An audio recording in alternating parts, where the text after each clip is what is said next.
That's what I'm saying. Not all problem solving is creative. Or, what should have discussed this before? Because as I'm making statements, I'm like disagreeing with myself internally as well, right?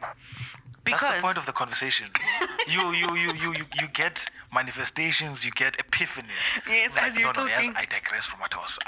That what you are saying. Maybe not. Make sense. Maybe not. Maybe scrap what I said 2 seconds ago. Yeah.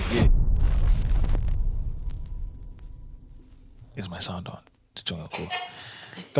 Texting 1-2, SMS, WhatsApp 1-2, since that's what we're doing now. All right. Hello, everyone. Welcome back to Psalms and Screens. Usually don't do as intros. We just dive into we the just dive conversation. straight into the chat. I think we should start greeting people and give them like the honorable colors. Okay. Like, no kind regards. Wow. Our kind regards. Dear all, kind regards. Sincerely yours, manga. It's tough that I can't regards. But anyway, today we want to start off by actually conversing about artistry and creativity, as the title says. Artistry versus creativity. And first of all, we just want to define it. I asked ChatGPT to differentiate between the two. We'll talk about AI and the metaverse and all that and how it influences. And basically what ChatGPT is saying, creativity is the ability to generate new ideas and concepts, while artistry is the ability to apply creativity to produce skilled and masterful works in a specific art form. So, I mean, yes, that defines that. But for us to go further into it, already what I'm noticing is that one precedes the other. Sure. Right? In the beginning, God created, and then he then used a medium, which is the art form. Say my daughter. Right? So let's first dabble on creativity. Okay. So creativity, as you have mentioned, is an umbrella term. Right? Sure. There are various ways in which people utilize their creativity, and one of those is artistry. Yes. I think essentially, it's safe to say that everyone has the capacity to be creative. Yes. It's either everyone is creative or everyone has the capacity to be creative. Everyone is creative. That's what I stand by saying everyone is creative. Why do I say so? One of the fundamental things that lies within creativity is problem solving. Yes. If you can solve a problem, I want to say, then you're creative. Oh, that's gonna come down the line, right? Because when we use the word when someone says I am a creative, yes, you have specific things in mind. You're not thinking you're not thinking of a therapist, for example, right? Okay. You're not thinking of but we're gonna come back to that because you mentioned the word creative, and I'm like, I don't know. That's what the world has come to define. What creative is. It has to do with things. Because even a mathematician is essentially a creative. It's essentially because they solve problems. Yes. How you solve the problem, thinking, one of the attributes of being a creative is to be able to think outside the box. Yes. And with a therapist, for example, you are meeting the person for the first time. You do not know what their problem or whatever that they want to discuss with you is about, and you have to deal with them as they come. Mm-hmm. So you cannot apply the exact same thing that you did on the previous one to them. You have to creatively conjure a way of making them a better person from your discussion. Okay. So also everyone's everyone must introduce themselves as a creative regardless of your job. Regardless of how monotonous your job is, you are creative. You have the ability to solve problems, then you are creative. Yes. And I think, again, a big part of it is because each person is created in God's image. Yes. And again, God first introduces himself to us as a creative being, right? And so we all have the capacity to be creative. Sure. I don't know. I'm very scared to make an absolute term that says we all are creative. I can see where you are coming from. I'm just hesitant. I don't know why, but I do believe that we all have the capacity to be creative. Whether we tap into the capacity or not, I think is an individual's decision, right? Yeah. But not everyone is an artist specifically. And I do find that people will say, especially people in some of the friend groups that I'm in will be like, oh, I wish I was creative too. I'm like, but you are though, right? I say this at work to my colleagues. I was I'm not a creative like you guys, just like how you're saying. Yeah. And I tell them, please don't ever say that to me again. Please do not ever say that to me again. If they are watching, they know themselves. you are not a creative. You are a creative. You are a creative person. But also, because words have meaning and associations, right? The word creative, like if you are a creative by profession, then it is maybe I should ask, it is okay for it to be associated with specific professions. It's not exclusionary, or it is. It actually is exclusionary. Now, but is it exclusionary in a bad way though? With before I even talk about that, I remember when I was still at school, I studied at AFTER. In first year, we were talking about the different times as far as how storytelling progressed, right? We know that in the beginning when God created, He's the creator, the definition of everything was in His hand. So the meaning was in the creator. So time progressed and we had the dark ages, etc., the stage of romanticism and all of those things, post-Metaxas and all of that. But at some point in time, there was an inflection where people started saying the meaning is no more in the creator, it's in the creation. Okay. I define what is. So if I have this hand right here, or let's say this is a painting, it's not a painting. Oh, we have a painting here. If I have this painting, I like being practical, I'm a teacher. If I have this painting, and when you look at this painting, you see, well, it's actually a map. But I was going to say, it's not a painting, but you get the point. The point. Let's say it's red, and the emotion that I want you to get from the whiteness of, actually we use white, is purity. That's how God perceives white. Right? Okay. It's pure. Then in the olden days, that used to be true. But then now time changed to the fact that the meaning is not in the creator, it's in the creation. When someone looks at the white at this painting and they look at the white, they will then say, no, white is not a representation of purity. It's a representation of evil. Just like in yin and yang, for example. Sure. Right? And one then gets confused because that causes chaos. But then time progressed again. And then the question was asked at school, I remember that, why can't the two coexist? E.g., yin and yang. It's no more what God had intended. But people now are going to say that, no, I can look at this and see evil. I can look at this and see good. And that is okay. And that's where the confusion comes on. E.g., for example, what we're talking about creativity. We then want to be exclusive about who technically can be a creative and who technically cannot be a creative. This is a mind boggle to me. This is the nature of our conversations. I'm in agreement, obviously, that because everyone has the capacity to be creative, yes, anyone can be creative. Yes. That's inherent in the statement itself, right? But because there are artistic or specific types of creativity that are associated with the term being a creative, like by profession. If you can repeat it. Because there's specific types of creativity.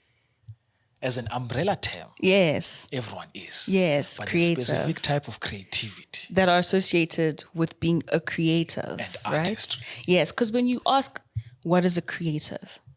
Maybe we can Google it and put it somewhere there. But my mind thinks it's a person whose profession has to do with like creative outcomes, right? And I don't think we necessarily consider all problem solving as creative outcomes, right? For example, if you say, "Intloko yami iyakothola," and I say, "Wear a beanie," I'm solving a problem, but was I being creative? Oh no, that's already a method already. But someone at some point in time, yes, that's what I'm saying. Not all problem solving is creative. We should have discussed this before, because as I'm making statements, I'm like disagreeing with myself internally as well, right? Because that's the point of the conversation. You get manifestations, you get epiphanies. Yes, like, as you're talking. Yes, I digress from what I was. That what you are saying maybe not. Make sense. Maybe not. Maybe scrap what I said 2 seconds ago. Yeah. Okay, wait. So that's interesting because even though I may not have created the beanie, right?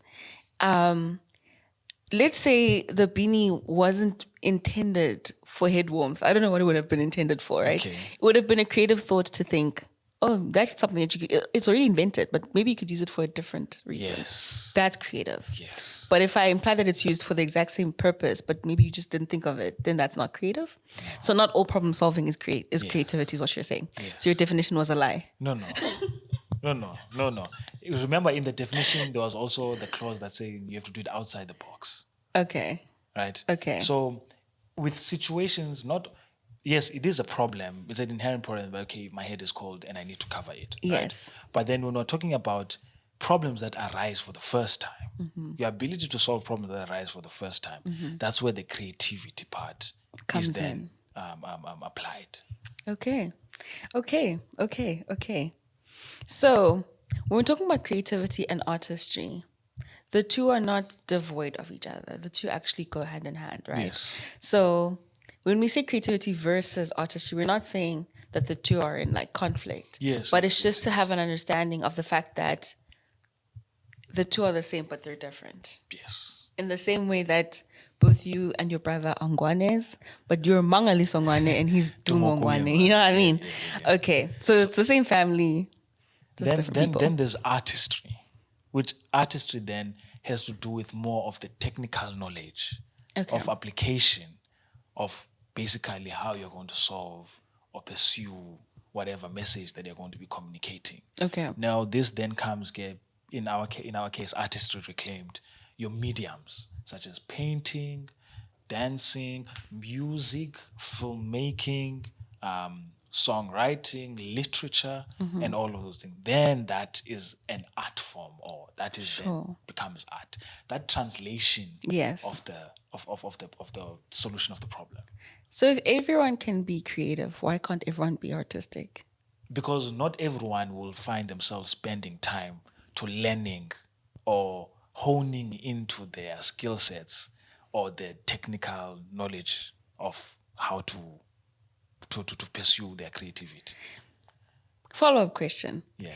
Do you only start becoming an artist when you hone in on the skill, or is having the skill inherently, are you already an artist from there? I'll ask the comment section to answer that. Can you please repeat that? Because he knows his answer will be very controversial.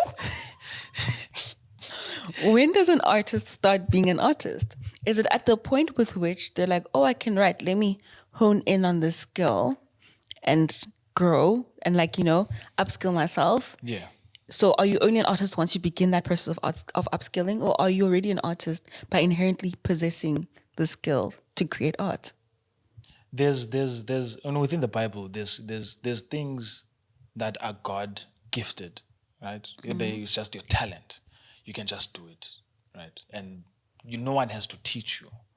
But at the same time, with those skills that God has given you, there's ones that you can learn. Sure. Right? Based on tutorials, Skillshare, YouTube, etc., and all of those things.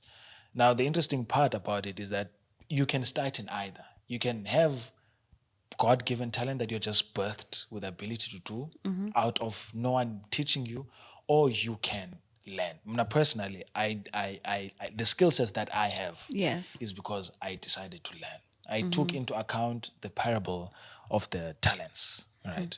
Where one was given 5, one was given 3, one was given 2, one was given 1. And then the story progresses. Eventually, when he came back, the 5 went and did more things and attained 5 more. The 3 went to do more things and attained 3 more. The 1 buried it. But because they chose not to further explore that, because naturally when you further explore those art forms, you start engaging in other art forms, and then you start learning skills on how to pursue other art forms, and naturally become multidisciplined, which is what we're talking about at some point in time. Multidisciplined, and then that the wheel then progresses just like that. Well, that's my perception. That's how I see it. Okay. I like how you answer the question without answering it. I feel like that's my problem. And I'll ask the question genuinely because I don't really have an answer, right? Because a part of me does want to say, if you inherently possess the skills to have artistic output, you are an artist, right? Because I think part of artistic policing or creative policing is this whole thing of you're only an artist when other people deem you an artist, right? And so a part of me wants to shy away from that. But at the same time, a part of me is like, well, if I'm a person who can draw, but I never draw, am I an artist? So it's tricky, right? Are you an artist? I mean, artist, I guess, implies that you're actively practicing the medium. Does it? Because if you're saying that everyone is creative, not everyone actively lives out their creativity. That's why I was saying everyone has the capacity to be creative, because not everyone chooses to exercise that. Yeah, for various reasons. Maybe they're in situations where they can't necessarily do that. Maybe they're in situations where they just don't want to, they don't see the need for it, right? Sure. But if we can say that everyone is creative, even if they don't exercise their creativity, then shouldn't we also say that everyone who has the ability to create art is an artist, even if they don't do that? No. Elaborate. No, I strongly believe in that you have to exercise. Sure. Right? I can't call myself a policeman if I'm not a police officer. But that's different. I'm not exercising. You can never inherently be a policeman. There's nothing wrong with policeman. I'm just making an example. No. That's definitely not. But I'm saying you can't inherently be an accountant, right? Yes. You can't inherently be a doctor, because you need to learn the skill sets to be those things, right?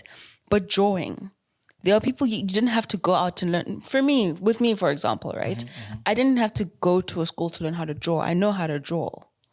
Because that's something that I just possess the ability to do by God's grace. Yes, so the question is, if I never drew a day in my life, or let's even leave it like that. Let's leave the never drawing. I do draw, right?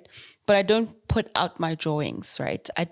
Am I not an artist? No, because I don't produce for consumption. You are still an artist. Okay. You are still an artist. So where you draw the line is you can, but you don't do it, so you're not. Yes. But if you can and you do it, even if you don't put it out, then you still are. Okay, I think we can agree to that one. Yeah, because you find that there's dormant artist. Sure. Someone who knows that they have the capability. I feel like this is such a bad name. How are you going to call someone dormant? What's the other synonym for that? I'm trying to think of a better word that feels lighter. I'm in trouble. But you are. I can't remove the word dormant out of my head. Go ahead. All right. You're a dormant artist. You're not practicing your artistry. You know you have the capabilities, but you're not exercising it. Sure. Right? That is your artistry in vain. Wow. You're using such definitive words today. But that's your artistry in vain. You have the capability, but not exercising. You basically are that one that decided to bury their skill or their talent. I don't think that's fair. Talk to me. Same. So, there are people who have the ability for artistic expression. Sure. But maybe sometimes because of circumstance, it's not something that they're pursuing, right? Sure. I think there should come a time where we will discuss artistic pursuit, right? Because a lot of times when you grow up in spaces that we grew up in, conservative spaces, it's just not encouraged sometimes. Not all conservative spaces, but in some. It's just not encouraged to pursue your artistic aspiration. Sure. And so I don't know that it's fair to tell that person that, like, because their mom that they live with was like, no, you can't do that. And they decided to become, and to be in corporate and be like, well, so it's a natural law of life, right? Yes. I'm saying it, and it sounds definitive, but it is based on a natural law of life. Yes. I don't want to use the Kiko rule, but I want to use Albert Einstein's law of every action has a reaction, right? You'll find that if you decide not to exercise, what the circumstance is, it will not grow. It's a natural law. Okay, of life. I agree to that. That's a natural. Whether you decide, whether be it circumstance or not, or it's your personal choice, it will not grow. Just like the one that we're talking about in the parable, deliberately buried it. But we're talking to ones also that don't have the capabilities to pursue and maybe get the third one or fourth one. Now those are like anomaly and special cases that God is tending to them very meticulously. He's actually honing into them and is, will assist those people and maybe open other avenues for them to be able to see. That's what I'm talking about when I say that dormant artists and dormant artistry. Sure. In the sense, if you're not exercising your technical skills and whatnot, you are not going to grow. Okay. Just like okay. Yeah. Okay. I bite. Now going back to. Oh no! Don't tell me I've been recording this whole time. Oh no! When did this cut? You said you're biting. Oh, going back to the conversation. Wow, that out of context would have sounded so wrong. Yes, go back. You are the one that was saying going back to artistry and creativity. Yes. So creativity is, because it's the broader term, right? Obviously, it's more far-reaching. There are certain problems that artists are not necessarily going to solve, right? If you have a systematic issue, let's say in a church setting, right? Yes. And you guys are finding that a certain thing is less efficient, and you're like, we need to find a way to maximize the resources that we have. You might not get a graphic designer to fix that problem, right? But you need a person who's going to think outside of the box to be like, okay, this is what we have. How are we going to fix it? So creativity is much more far-reaching than artistry is, right? And so I think the purpose of this is to actually kind of amplify that like creativity is an essential thing. It's an important thing that all of us possess inherently. Yeah. And then for one, additionally to that. For like a second, it was like, nice save, high. Additionally to that, I was going to say then artistry, because one of the things that are part of attributes of artistry is extremely high proficiency in whatever technical field. Sure. So now you're talking about you have a systematic problem and whatnot. You need someone that is technically knowledgeable as far as systems. Not necessarily in systems of organizational health, organizational structures and all of those things. In that aspect that can, leadership or whatever, then the technical knowledge and proficiency assists to solve then those problems. Yeah. But if you're just I wouldn't say just creative. Yes. If you say you can solve a problem, you can solve a problem. And it might not sometimes it might not necessarily need the extreme technical knowledge. Something. Yes. That's something that we can do on a daily basis. Yes. And I think everyone can participate in that activity. Yeah. And so I think in a lot of our conservative communities, sometimes that is the missing piece. The creativity is the missing piece. Yeah. Whether it is from a church setting and it's evangelism, right? If it's in a community setting and it's a matter of how do we create connection in this community and stuff like that, sometimes the missing component is we need someone creative to help connect the dots of what we have, the resources or the reach we have in this space. We need that creative person to bring it together. Yeah. So creativity is important. And I think that's the focal point of this episode is to say creativity is important. And if you want to pursue artistry, you better learn the technical,